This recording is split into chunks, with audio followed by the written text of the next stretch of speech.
Hello tout le monde, c'est Black Z, votre serviteur et porte-parole. J'espère que vous allez bien les amis. Aujourd'hui, petite vidéo consacrée au Rokudaime Hokage.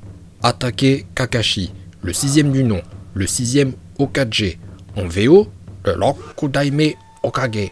Et je vais vous présenter 5 fois où le Rokudaime Hokage a choqué tout le monde avec sa puissance. Allez, c'est parti. La première, c'était avec Kamui face à Pain Rikudo. Face à Pain Rikudo, le futur Rokudaime Hokage va taper une esquive trop stylée. Puis avec une technique d'automne, il va créer un mur. Mais le mur, il tue sa race, car on voit sculpter dans la roche les chiens qu'il a l'habitude d'invoquer. Vous savez, les chiens ninja, et on reconnaît Pakun. Moi, vous savez, il me faut pas grand chose pour kiffer une scène de combat, et là, j'ai kiffé à mort. C'est une de mes scènes préférées de Naruto Shippuden, juste parce qu'il a invoqué un mur avec des chiens sculptés dessus, c'est tout.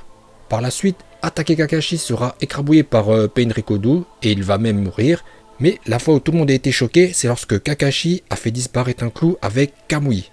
Plus tard, Obito lui aussi fera disparaître un bout de métal avec Kamui pour sauver Kakashi face à Otsutsuki Kaguya. Alors, faut savoir que Kakashi il est super connu dans le monde de Naruto. Il y a grave du monde qui parle de lui, comme lors du combat Uchiha Sasuke vs Raikage. Sasuke va utiliser 1000 oiseaux et perforer l'armure du Raikage, et ce dernier dira « Ah ouais, c'est Chidori, la technique d'attaquer Kakashi ». Deuxième fois où Kakashi a choqué tout le monde avec sa puissance, c'est face à Kakuzu. Au début du combat, Kakashi va rester planqué derrière un arbre, il attend le moment propice pour frapper. Et boum, sans que Kakuzu s'y attende, il se prend un foudroyant Raikiri. Et je peux vous dire qu'on a tous été scotchés derrière nos écrans par la vivacité du futur Rokudaime Hokage. D'ailleurs, c'est à partir de ce moment qu'il est entré dans la shortlist des potentiels futurs Hokage.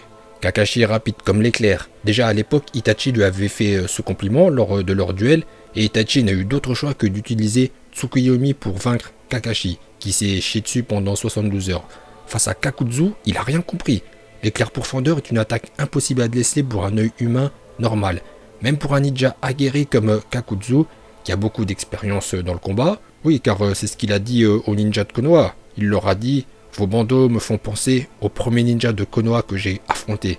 Il s'agit de Shodaime Hokage. » Donc c'était il y a super longtemps, et ça prouve que le gars est très âgé, et donc très expérimenté dans le combat, comme Onoki, qui est aussi très expérimenté. En plus il a débloqué le Migate no Shovui. Retour sur Kakuzu. Il l'appelle comme ça Idan. Kakuzu. Comme vous savez, mes vidéos ça change pas, c'est toujours à moitié en VO grâce à mon excellent accent Jap. Et bientôt mes vidéos ça sera complètement en VO, en VOST FR. Retour sur Kakuzu, perforé par le Raikiri d'attaquer Kakashi. C'est vraiment son attaque phare. Lorsque Sasuke a transféré Gaara avec, Gaimaito nous explique le fonctionnement du Chidori. Mais c'était trop stylé, car c'est même pas Kakashi qui explique sa technique, mais un autre gars qui sait à quel point cette technique est ouf. Il nous donne tous les détails. Il raconte tout ça au petit, et Kakashi, fier, il parle pas. En plus, vous savez, en fond, avec les musiques de Naruto de l'époque, ça tuait.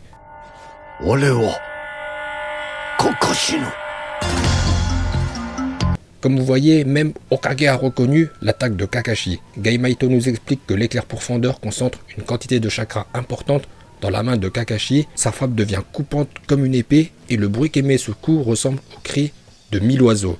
Retour sur Kakuzu qui ne va pas se laisser impressionner et renvoyer la monnaie de sa pièce avec un coup de pied inattendu. Et là c'était trop marrant, personne n'a rien compris. Comment Kakuzu a pu se relever? Et Kakashi s'est retrouvé en sueur. Et plus tard il aura même plus de vêtements. Enfin il aura plus son gilet de Junin. Troisième fois où Kakashi a choqué tout le monde avec son pouvoir, c'est lorsqu'il a utilisé Kamui sur Gedomazo, la statue chauve. Effet incroyable, Kakashi a réussi à détruire le bras de la statue du grand démon Hérésiarque. C'est comme ça en français. Même Madara sera impressionné, ce qui prouve que Kakashi est le plus fort. Quatrième fois, c'est dans le film Naruto The Last, où Naruto a pris de l'âge et il commence à devenir chauve. Kakashi est le Rokudaime Hokage. Par contre, il va se retrouver en sueur face à une météorite qui tombe sur Konoha. Là par contre, sans Kamui, il est impuissant. Heureusement que Sasuke va intervenir pour lui sauver la mise. Et enfin, la cinquième et dernière fois où Kakashi a choqué tout le monde avec son pouvoir, c'est face à Zabuza Momochi. Dans Naruto Shippuden, revenu à la vie en tant que zombie grâce à l'Edo Tensei no Jutsu, Zabuza est de retour avec Aku à ses côtés.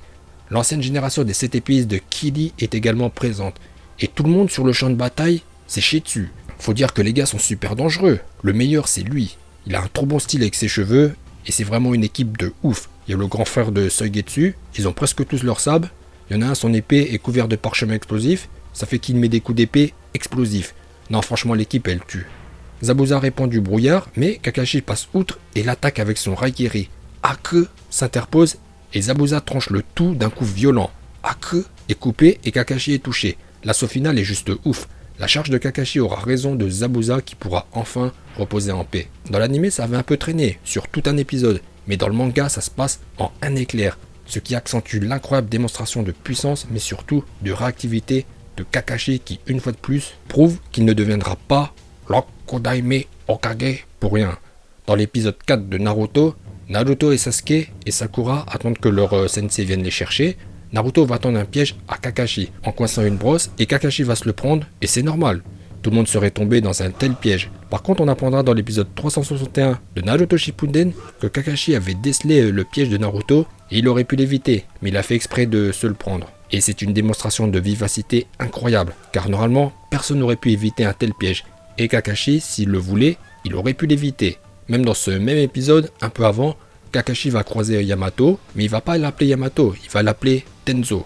Face à Oshigaki Kisame, Kakashi va copier sa technique. Écoutez, cette vidéo arrive maintenant à son terme. Bon, vous allez mettre votre like car mon travail est extraordinaire.